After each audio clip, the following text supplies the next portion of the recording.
জি, আমি আপনাদেরকে ধন্যবাদ জানাই বাংলাদেশের পক্ষ থেকে, যদিও আমরা সবাই মিলে বাংলাদেশ এখানে আছি। আসলে এইবার একটু ব্যতিক্রমধর্মী এটা উদ্যোগ হয়েছে। This is the first time কোনো রাষ্ট্রপ্রধানের সাথে দেশের প্রধান রাজনৈতিক দলসমূহের প্রতিনিধিত্ব নিয়ে এই প্রোগ্রামে উপস্থিত হওয়া।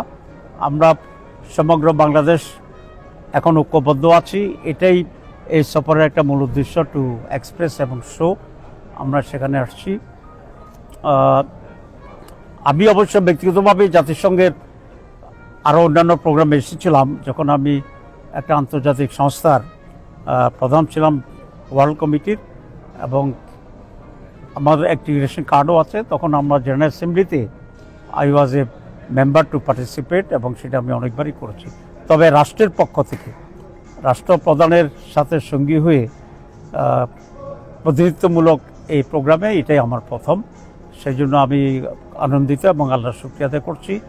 আমি ডক্টর ইউনূসকেও এই ধরনের একটি ব্যতিক্রমী উদ্যোগ নেওয়ার জন্য ধন্যবাদ জানাচ্ছি। প্রথম হচ্ছে, এটা আমি এখানে এসে জানতে পেরেছি, এয়ারপোর্টে থাকে অবস্থা আমি জানতাম না, কারণ সেখানে প্রচুর বাংলাদেশি লোকেরা আমাকে সম্বর্ধনা দিয়েছে, স্লোগান দিয়েছে এবং স্বাগত জানিয়েছে। সুতরাং বাকি কাজটা আমি টের পাইনি। এটা আমি খুব বিব্রত বোধ করি না। এই জন্য বাংলাদেশের এই নেগেটিভ কালচারটা আগে থেকেই হয়ে আসছিল। যখন এই কোনো সরকার প্রধান সফর করে, বিরোধী দল যেই থাকে আইসে এখানে স্লোগান দেয়। আমেরিকা একটু ডেমোক্রেটিক দেশ, 10-20 জন আইসে এখানে একটা স্লোগান দিতে পারে, ডিম মারতে পারে। এটা একটা ব্যাড কালচার নিঃসন্দেহে।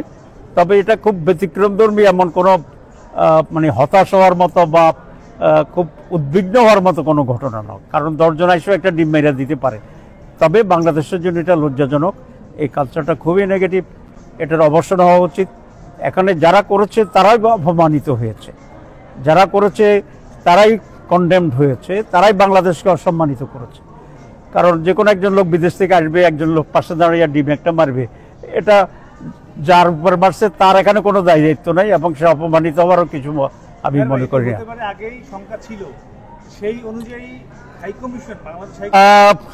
ওভারঅল পুরো ম্যানেজমেন্ট যেটা আমি দেখলাম, যে আজকে আমাদেরকে এক জায়গায় দিয়ে গাড়িতে উঠেছে আনার জন্য, আবার গাড়ি থেকে নামে নর্মাল প্রসেসে আসছে, এগুলো খুব বেশি কমিউনিকেশন গ্যাপ আছে বলে এটা আমার কাছে মনে হয়েছে। হাই কমিশনের ম্যানেজমেন্ট ব্যর্থতা, এটা তো কোনো সন্দেহ নেই।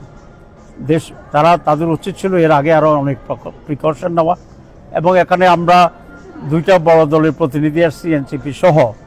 কোঅর্ডিনেশন থাকলে আমরা সব একসাথে আসলে আওয়ামী লীগের এখানে কারো সাধ্য ছিল না এটার ধারে কাছে আসার জন্য। অল্প কটা কৌতুক আছে।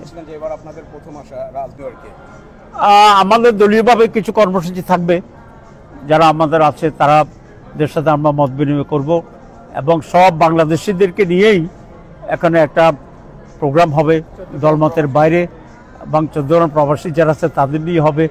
জামাত ইসলামী যারা এখানে বিলং করে নানাভাবে নানা নামে, তারা এখানে বেশ অনেকগুলো প্রোগ্রাম অর্গানাইজ করেছে। বিশেষ করে আমি বলেছি সকল দল মত মিলিয়ে সকল মানুষের একটা গ্যাদারিং করার জন্য।